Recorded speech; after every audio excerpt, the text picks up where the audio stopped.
सन 2006 में कुंडलपुर में बड़े बाबा की प्रतिमा को उच्च स्थान पर विराजमान करने के दौरान जब वहां उपस्थित पुलिस ने भावी आचार्य निर्यापक मुनीश्री समय सागर जी महाराज से पूछा था कि क्या आप भविष्यवाणी बताते हैं, ज्येष्ठ श्रेष्ठ मुनीश्री ने क्या जवाब दिया, आइए जानते हैं मुनीश्री विशाल सागर जी महाराज से। भविष्यवाणी बताते, क्या आप हाथ देखते हैं?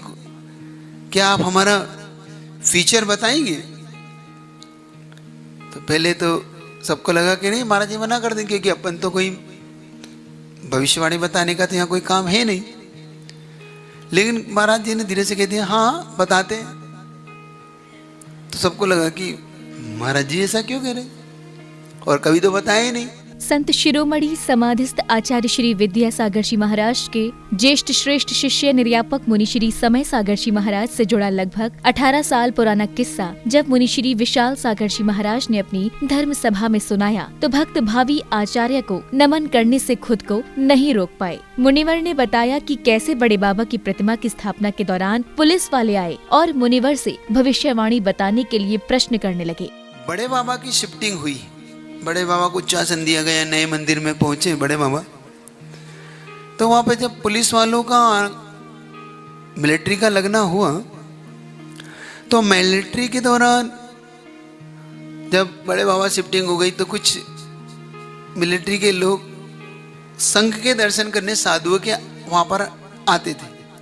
और जब वो संघ के साथ दर्शन करने आते तो एक बार पूज्य समय सागर जी के पास पहुंचे।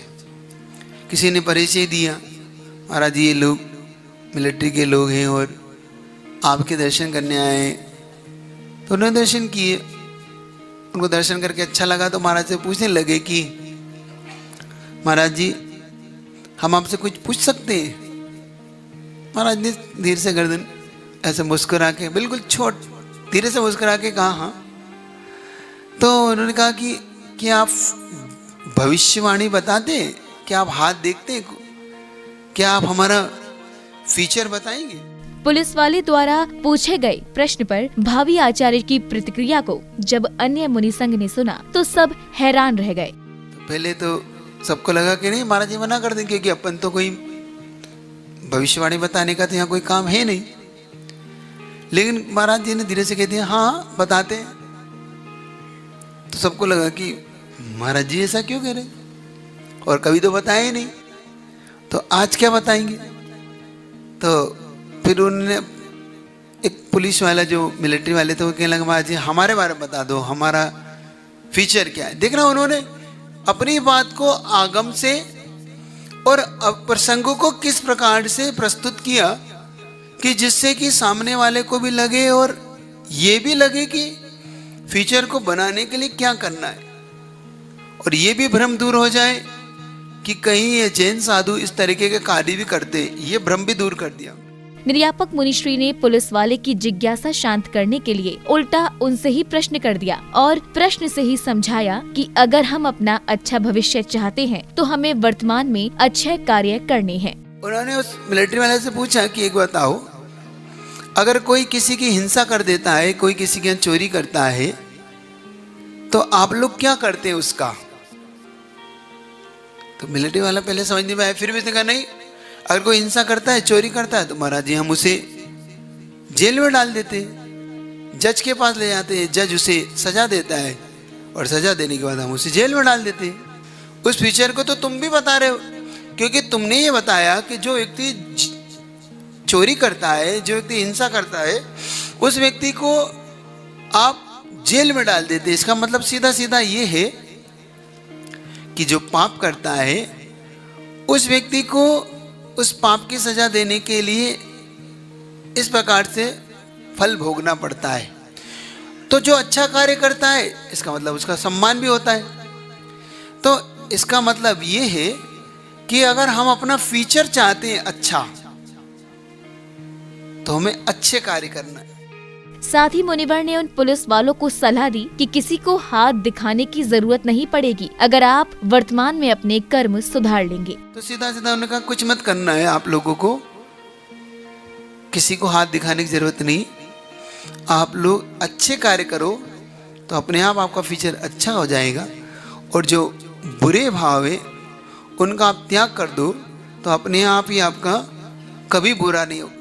आगे मुनिश्री विशाल सागर जी महाराज ने निर्यापक मुनिश्री की कला से भक्तों को अवगत कराया और कहा कि मुनिश्री में ये कला है कि मुनिवर कम शब्दों में बड़ी बात कह जाते हैं और ऐसा लगता है कि आचार्य श्री की छवि के रूप में उनका आशीर्वाद हमें मिल गया हो। तो महाराज के अंदर एक कला थी कि और है कि आज भी वो जब बात को कहते हैं तो बड़े कम शब्दों में बहुत सुंदर बात को कहने का उनका ढंग है।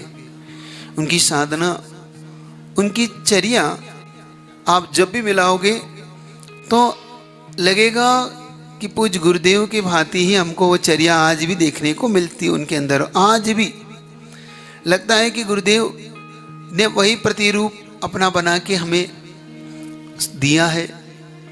हमें उनकी वही आराधना, वही भक्ति से जुड़ के जब हम उनसे जुड़ते हैं तो अपने आप ही हमारा मन प्रसन्न होता है। आगे मुनिवर ने अपनी भावना रखते हुए बोला कि 16 अप्रैल को होने वाली आचार्य पद की प्रतिष्ठा के बाद मुनिवर को आचार्य रूप में पाकर ये पद भी गौरवान्वित होगा।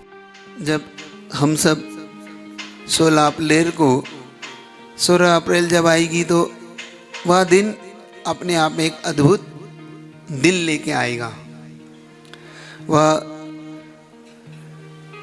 पद की प्रतिष्ठा, उस पद का गौरव जिसे गुरुदेव ने बढ़ाया, जिसे गुरुदेव को पाकर वह पद प्रतिष्ठित हुआ, मैं ऐसा मानता हूँ।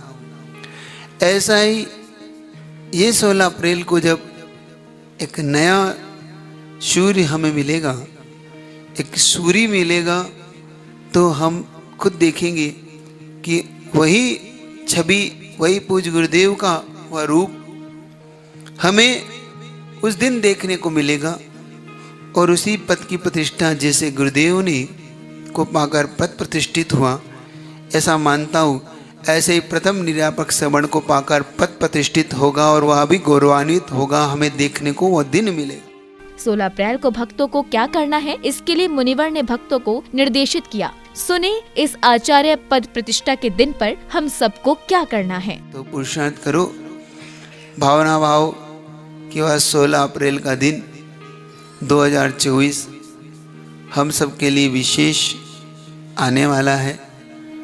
सभी लोग उस दिन बढ़िया जाप करो, उस दिन बड़ा विधान करो, माला फेरो, खूब भावना भाव कि जिस प्रकार से हमें गुरुदेव की छत्र छाया मिली, ऐसे ही हमें नए अभिनव पूज्य प्रवर की छाया मिले, सभी को उनके शरण मिले, उनके संकेतों में समाज आगे बढ़े, जिन शासन आगे बढ़े।